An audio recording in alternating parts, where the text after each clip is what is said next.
Maayong adlaw mga higala, nagtuo ko nga ang kahayag ug panalangin sa Ginoo nagadan-ag og nagauban kaninyo sa kanunay.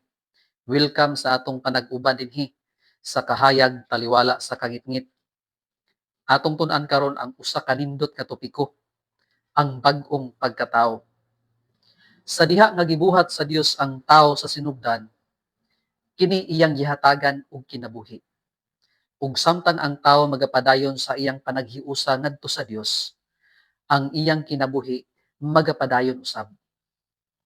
Apan sa diha nga si Adam ug Eva nakasala, sila namatay. Ug ang tawo wala nay kinabuhi sa iyang kaugalingon. Kung ang tawo magpakabuhi sa kahangturan, kinahanglan siya mataw pag-usab. Ngano nga mianhi man si Kristo sa kalibutan. Ang tubag mabasa sa Biblia nga nag-ingon, ako mianhi aron sila makabaton og kinabuhi. Ug sa dugang si Kristo miingon, ako mao ang kinabuhi. Atong masabtan dinhi nga mga teksto nga ang kinabuhing dayon sa tawo nagasukad diha lamang sa atong Ginoong Hesukristo nga mao ang tuburan sa kinabuhi. Unsa man di ay kamahinungdanon ang bag-ong pagkatawo.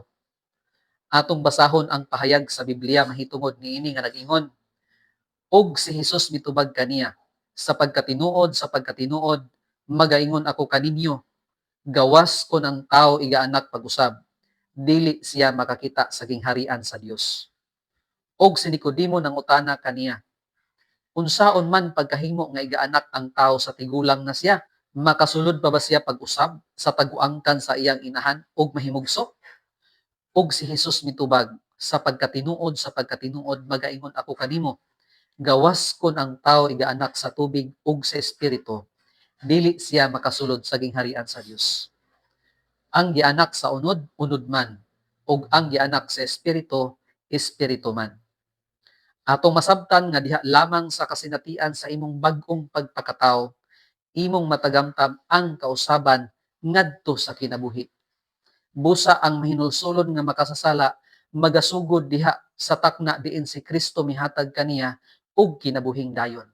Kay ang bag-ong pagpakatawo diha sa tinuod nga pagkamatarong ug pagkabalaan gibuhat kini sa dagway sa Dios. Mahimo ba nga atong mahanduraw ang tanang mga butang nga mahitabo sa diha nga ang tawo magpakatawo pag-usab?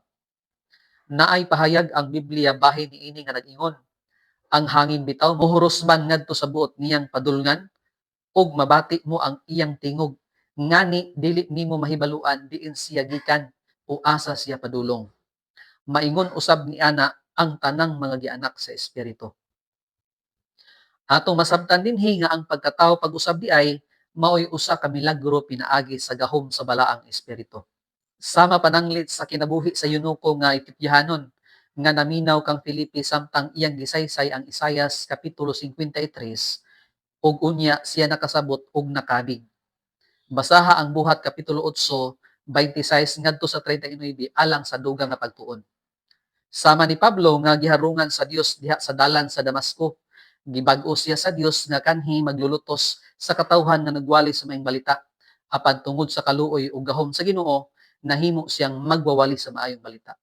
Basaha ang istorya sa pagkakabig ni Pablo sa buhat kapitulo 9 alang sa dugang nga kasayuran. Sa diha nga si Pablo miwali sa maayong balita didto sa Tiatira, si Lydia nakasabot sa mensahe nga iyang giwali ug nakabig siya. Basaha ang buhat kapitulo 16, 13 ngadto sa 15 alang sa imong dugang nga pagtuon. Sa nasaksihan sa magbalantay sa bilangguan ang katingalahang pagluwas kang Pablo ug Silas gikan sa bilangguan sa Filipos, siya ug ang iyang pamilya giwalihan ni Pablo ug nakasabot sa mensahe nga giwali ni Pablo ug unya nakabig sila. Basaha ang buhat kapitulo 16, 25 ngadto sa 33 alang sa dugang nga katinawan. Unsa man ang kausaban nga imong makita sa tao sa diha nga siya nagpakatawo pag-usab. Ang atong makita sa tao nga adunay bag-o nga kinabuhi diha sa Ginoo mao kini. Una, siya adunay bag-ong kasing-kasing. Ang Biblia nag-ingon, og ako magahatag kanila sa usa ka kasing-kasing, og ako magabutang sa usa ka bag-ong espiritu sa sulod ninyo. Ikaduha, ang tao adunay bag-ong salabutan. Sumala sa Biblia nga nag-ingon, ayaw kamo pagpahiuyon niining panahona sa kalibutan, kundili usba hinuon ninyo ang inyong kaugalingon pinaagi sa pagbag-o sa inyong salabutan. Ikatulo, siya adunay lahi nga pagkinabuhi. Mao kini ang giingon sa Biblia. Kay ang mga nagakinabuhi uyon sa unod, mga makilawas nun sa ilang panghunahuna. Apan ang mga nagkinabuhi nga uyon sa espiritu, nagapanghuna-huna sa mga butang sa espiritu. Ikaupat, ang sugo sa Dios gisulat diha sa iyang kasing-kasing. Ang pulong sa Dios nag-ingon, igabutang ko ang akong mga sugo sulod sa ilang mga salabutan, ug igasulat ko kini diha sa ilang mga kasing-kasing, ug ako mahimong ilang Dios, ug sila mahimong akong katawhan. Ug ang ikalima, ang tao adunay paghigugma sa iyang isikatawo. Sumala kini sa gisulat ni Juan nga nag-ingon, kita nasayod nga kita nakalabang nagikan sa kamatayon ngadto sa kinabuhi, tungod kay kita nagahigugma man sa mga igsoon. Unsaon man sa espirituhanong kinabuhi sa usa ka tumutuo sa paglahutay o pagpadayon. Atong basahon ang sinulat ni Juan nga nag-ingon, pabilin kamo kanako og pabilin ako kaninyo. Sa ingon usab kamo dili makapamunga, gawas kon magapabilin kamo kanako. Ako mao ang tanom nga paras, kamo mao ang mga sanga. Ang magapabilin kanako, kang kinsa magapabilin ako, mao siya ang magapamungag daghan. Kay gawas kanako, wala gayud kamoy arang mahimo. Ang tao nga dili magapabilin kanako, igasalibay siya sama sa sanga ug malaya, ug ang mga sanga pamuniton ug igaitsa ngadto sa kalayo, ug mga sunog sila. Masabtan nato dinhi nga ang tao nga nagpakatawo pag-usab misulod sa pakighiusa ni Kristo. Ang gahom ni Kristo nahimong iyaha ug ginadala niya ang bunga sa gugma ngadto sa himaya sa Dios. Unsaon man sa tao pagpakatawo pag-usab, kinahanglan atong ilhon ang atong kaugalingon nga wala kitay mahimo kung wala si Kristo. Si Jesus mao ang atong sumbanan, atong sundon si Kristo. Siya miingon, ako walay arang mahimo sa akong kaugalingong pagbulutan, kay wala ko man tinguhaa ang pagbuhat sa akong kaugalingong kabubuton, kundili sa kabubuton sa nagpadala kanako.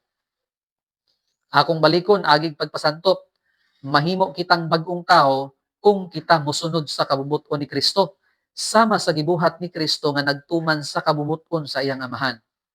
Ang paagi nga si Kristo nagkinabuhi o nagtanyag kanunay sa iyang kaugalingon ngadto sa iyang amahan, nagapakita kung unsa usab kita nga mga tumutuo magkinabuhi nga magatanyag sa atong kaugalingon ngadto ni Kristo. Basaha ang Filipos kapitulo 2, 5 ngadto sa 8 alang sa dugang nga pagtuon. Ang pagsunod diha kang Kristo maoy katapusan sa atong kaugalingon nga pagbuot, ug kita mosunod ni Kristo pinasikad sa iyang kabubuton. Mga higala, atong hinumduman nga ang tao dili makaangkon sa bag-ong pagkatao pinaagi sa iyahang buhat, kun dili pinaagi sa pagtugyan sa iyang kaugalingon ug pinasikad ngadto ni Hesus, mao ang iyang gikinahanglan. May duha ka tawo nga gihisgutan sa Biblia. Ang usa Hudiyo, usa ka batan-ong dato, ug ang ikaduha Hintil, usa ka magbalantay sa bilangguan didto sa Filipos. Kining duha ka tawo pulos nangutana sa samang pangutana. Ang usa ka Hudiyo nga batan-ong dato nangutana ngadto kang Hesus, ug ang Hintil nga magbalantay sa bilangguan didto sa Filipos nangutana ngadto kang Pablo. Ang ilang pangutana parehas ra nga nag-ingon, unsa man ang akong pagabuhaton aron ako maluwas. Og ngadto sa Hintil si Pablo mihatag lamang sa yanong tubag. Miingon si Pablo, tumuo ka sa Ginoong Hesus ug maluwas ka. Ug alang ngadto sa Hudiyo, si Hesus mitubag nga daw malisod alang niya tungod kay ipabaligya man ang iyang mga kabtangan aron ihatag ngadto sa mga kabus. Karon, nagahimo ba si Pablo sa paagi sa kaluwasan nga masayon? Samtang si Hesus nagahimo niini nga malisod? Ang tubag wala.